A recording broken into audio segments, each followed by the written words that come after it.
Alright, welcome to my Mage Solo DM East guide. There's a couple of them out there currently, but none of them really showed perfectly how to go through all the phases, and I kind of took parts of them and put them together. So this is a spec I'm currently running, 25, 26. I think next week when I respec, I'm going to put a little more into fire, and drop some of the AoE talents. Improve Fireball, Ignite, Incinerate, Scorch, Critical Mass, Blast Wave, Pyroblast, Flamethrowing, Master of Elements. The Frost talents aren't really that important, but I got the Shatter combo, Elemental Precision, Arctic Reach, Double Ice Block, Improve Cone of Cold. When I did the build originally, I thought I'd be AoEing a lot more, but ended up not doing that. Gear-wise, running 3-piece Arcanist, head, boots, and bindings with the minor move speed enchant on the boots. 2-piece PvP for the spell damage and the crit. Got Choker, Saffron Drake, Gloves of Melodic Flame, Netherwind Pants for the crit, Dragon Slayer Signet for the crit, Seal of the Archmagus. Ideally, this would be a Kazakh ring for crit and life and stam. You can probably put a DPS ring here. I don't know how much you actually need the int stam. Eye of the Beast for the crit. Toe Up, Bone Creeper Stylus, Fire Rune Grimoire. Can probably go with the AV offhand for fire damage, but the int stam are nice if you have it, and a Mage Blade. So I'm going to start the timer and do the run. I run Mage Armor, make sure to keep the magic up, and let's go.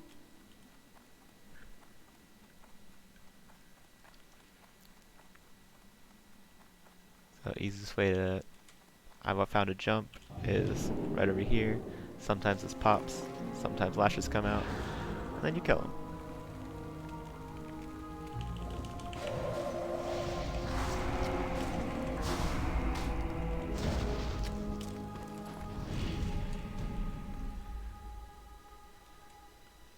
There we go. Just avoid all the patrols. After a couple runs, you can learn their paths pretty easily, and very rarely aggro them if you make a mistake. Running this, there's 3 book spawns we're going to be checking during the run. One is going to be on the way this way. It's going to be right here. If it's there, you open it. If it's not there, keep going. Mana is a little low right now, so I'm going to get mana. There's one stealth patrol that's going to run along this hallway that you're going to have to kill. So I just want a little more mana before I do that.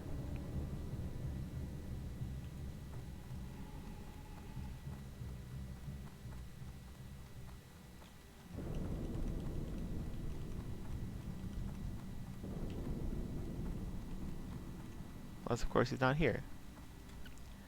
He's probably like way deep right here. I've never skipped him before, but we're going to see if he gets in the way. So first boss is going to be Hydra spawn. First and second boss have the same little spot. You're going to kite around. It's this pillar. You can jump up and down the water. Once Hydra spawn gets to this position, try to Fire Blast.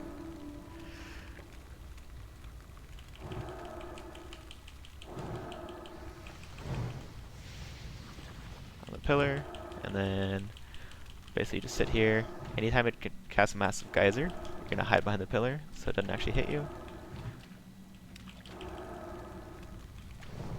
And then when it gets close, you run to the right, back on land, on the other side of the candles.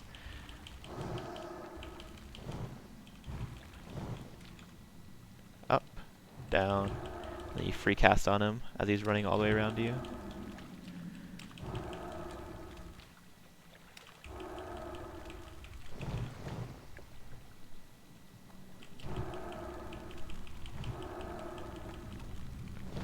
You see my record victory is already up. Just if you get insanely lucky with crits, kill him really fast. Occasionally he will summon ads, wait for them to get to you. Blast wave, they die. Geyser hits you is not that big of a deal, as you can see. The most important thing is make sure you don't get thrown into these imps, because that will wipe you. I did start this fight with kind of low mana, so that might be an issue, but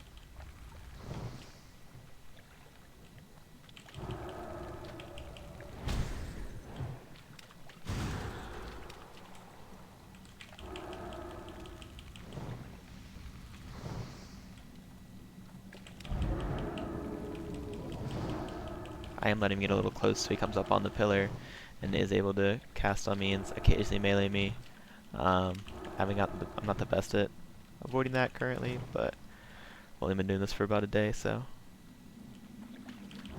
still learning.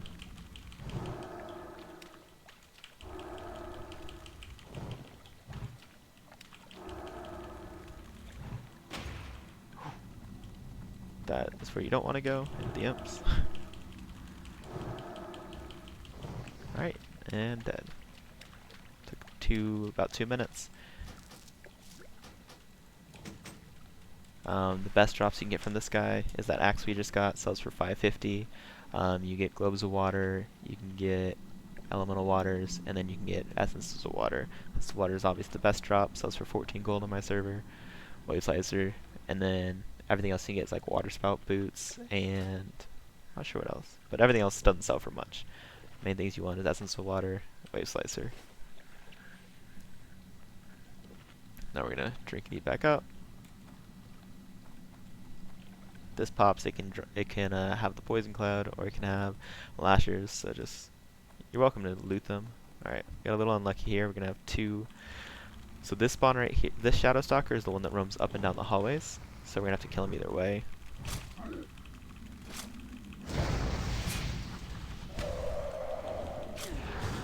The other one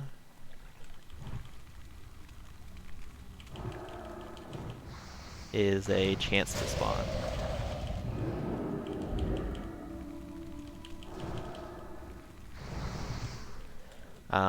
This one doesn't always spawn here. If he does, you have to kill him. If he doesn't, you get to go.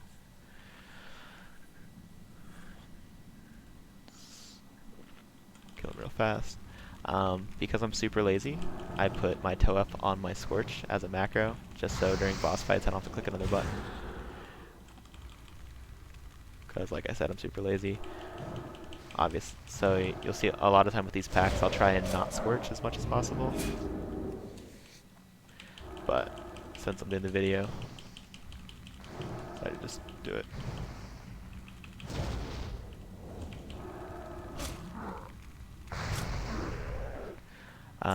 The one thing about these guys is they do drop Rune Cloth and they have a chance to drop Fell Cloth.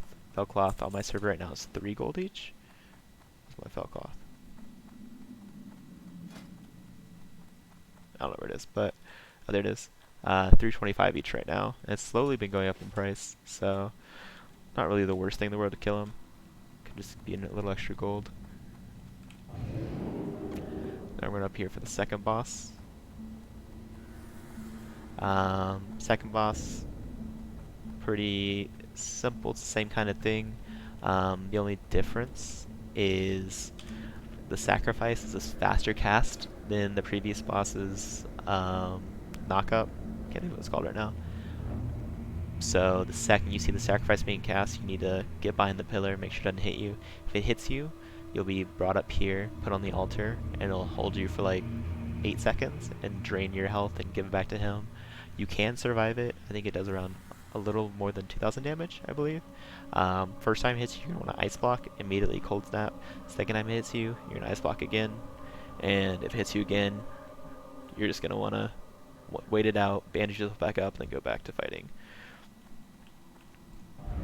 So we're going to start off with a Fire Blast, toe up, Pyroblast, Fireball, Fireball, Fire Blast, Blast Wave, jump off, blink. Now we're in the same exact spot we were for the previous pull.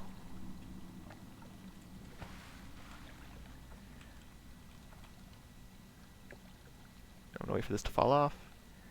Bandage myself back up. It does take him a while. He has to run all the way down and around. So this is where I make my bandages back. And we wait. You can see him coming right here. Like I said, same thing here. Kite right around this pillar.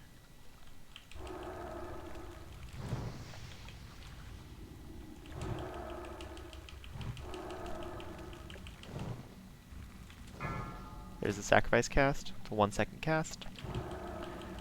DVM does give you a big notification at the top of the screen. and gives you a little noise.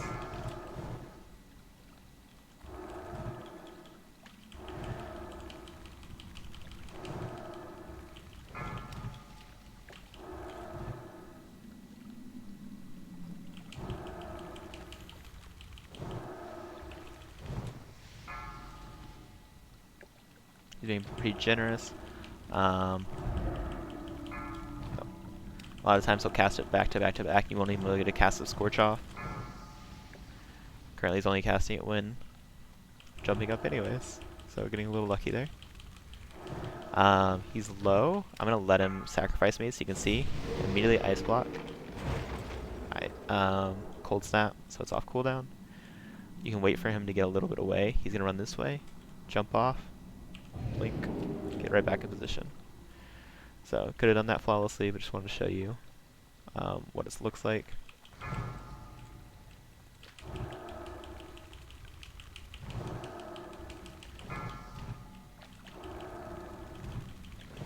And there's the death.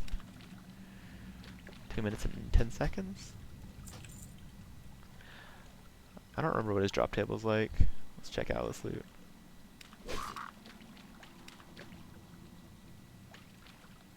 I would say our bow's going to be the best drops, 3 gold. The helms are like 1 to 2 gold. The gloves are the worst drop, 70 silver. I haven't gotten the clever hat yet, so I don't know what the drop later than that. Oh, here's the pat that we avoided earlier.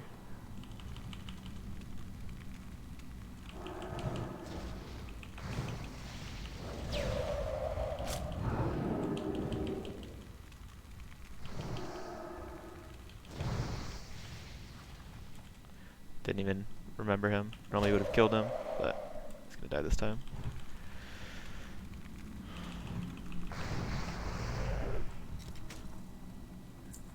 Alright. Now we're gonna run over here, and now that the reason we killed that second boss is in order to get to the final boss, you have to talk to Ironbark. Then he runs and breaks open a door for you. Could have gone right there, but I'm drinking and explaining. So you have to kill that second boss. There is if you're really good, you can skip the first boss, kill that second boss while Hydra spawn's running around. I've not tried it yet. Probably will try it later. But not comfortable trying that yet. So you talk to him. Then you're gonna check over here. There's another book spawn right in this area. Not exactly sure, so I just hover around and see if there's a one-click icon. Then you just have to avoid the Warpwood Guardians. These ones will pad all the way to here. These ones will run to the tree and then turn around. And then these ones will run all the way up to here. I'm gonna go all the way around this time. Just be ready. This pod can explode on you. We're good. Just make sure you know the positioning of the Guardians at all times, because if you run into them, you can reset them, but there's a couple of reset spots, but it's easy just to avoid them, and most likely you die. So avoid all of them. Run over here, and he opens the door. Get magic back on. Now here's the treasure at the bottom, the reason we're doing this, the rich thorium veins. This is where you get to figure out if you got lucky or not. So we got lucky, we got 3 thorium veins. I think it's about 50-50 whether you get 2 or 3. It's just complete RNG. So these Warpwood Crushers have a big aggro range, but you don't have to worry about them. The only thing you have to worry about, one will occasionally be right here at the top of the stairs, and it'll pat down. Just make sure he's not there. If he is standing there, you need to just wait for him to pat away. So you're going to come up here, walk off the ledge, onto here, walk off the ledge onto here, and drink and eat to full. 2 things are nice to have: healing potions in case you get low, anti-venoms. This anti-venom says it only cures up to level 25, but it works on the innervate that he casts on you. So small venom sacks, buy them off the auction house for cheap. They make 3 each. Carry them around. Just have. So you're gonna stay back here. Throw up Pyroblast. Depending on where you stand, you can get a Pyroblast and 3 fireballs off. 1, 2. Oh, line of sight, and this might be out of range. 3.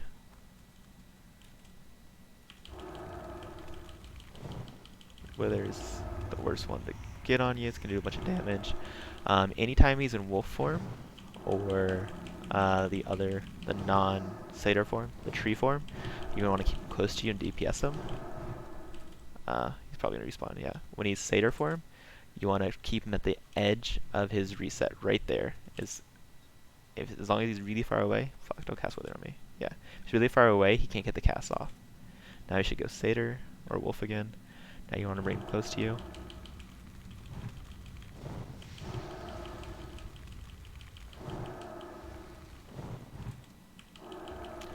Let him run.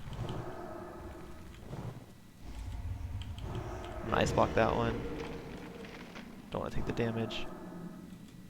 Don't wither me again. Fuck. Gonna help pre-pot now.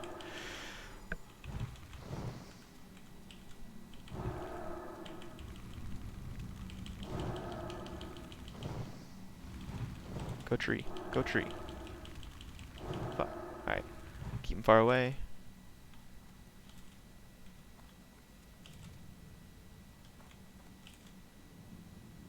Now I should be changing forms before you can cast anything. Alright, 50% is the magic number. 50% the wall's gonna explode. And imps are gonna come out. There's the wall explode. Bring it back and let them run. Alright, so imps are coming out. They're all running all the way around because you have the reset spot. Once they run, you're gonna come over here, blink. Get right here and jump up and stand right here in the corner. As long as nothing is right on the edge, nothing will attack you. This is where I bandage back up.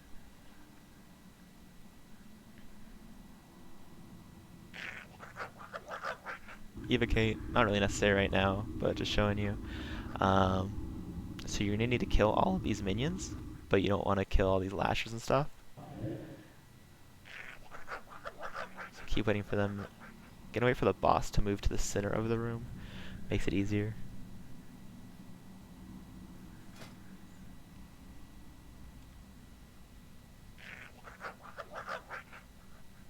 So basically we're going to jump down, AoE the minions, and jump back up. So that can be a blast wave and 2 arcane explosions. So wait for all of them to come over to you. Blast wave, arcane explosion, get back up. You don't need an invisibility potion. You don't need to jump on the pillar over there. Don't need to do anything else. Blast wave, double arcane explosion, they all die. Wait for the lashes to reset. You go out of combat, they're all dead, and you get to collect your reward. What you're looking for, obviously, is arcane crystals. They're going for about 70 gold on my server right now. I think they're just going to keep going up before phase 3. They might stay at 70. Either way, this is why we're here, to get the treasure at the end. I have not figured out a way to kill the boss at the end of the dungeon yet. Ooh, there we go. Perfect. Arcane crystal. 70 gold. So I've only gotten 4 so far since I've started.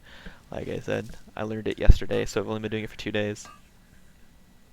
No idea what the percent of getting one is, but first 2 I got were from the exact same node. Super hyped about that. I was like, this would be so easy.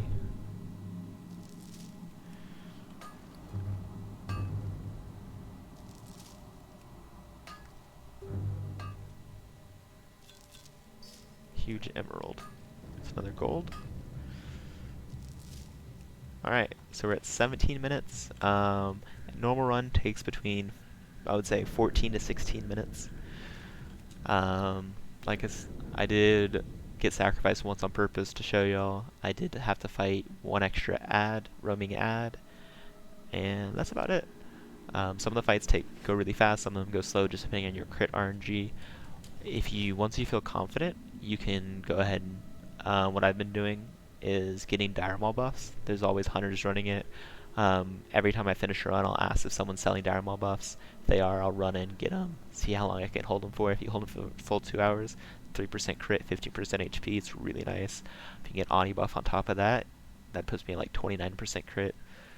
super nice. So yeah, all in all, got an arcane crystal, which is 70 gold, um, and then 5.5 gold from Wave Slicer, 1 gold from this, maybe a stack of thorium, which is about 1.5 gold, probably half a stack of Dinstone, which is another gold. So that's 5, 6, 7, 8, about 8-ish gold per run. So 8 times 4 is 32. So I would say 30 to 35 gold every hour. And then you have the luck of getting an arcane crystal or not, and that's where the big money is. Also, you can get Essence of Water, which are 14 gold on my server. But yeah, thanks everyone for watching. Hopefully you enjoyed the guide, and good luck.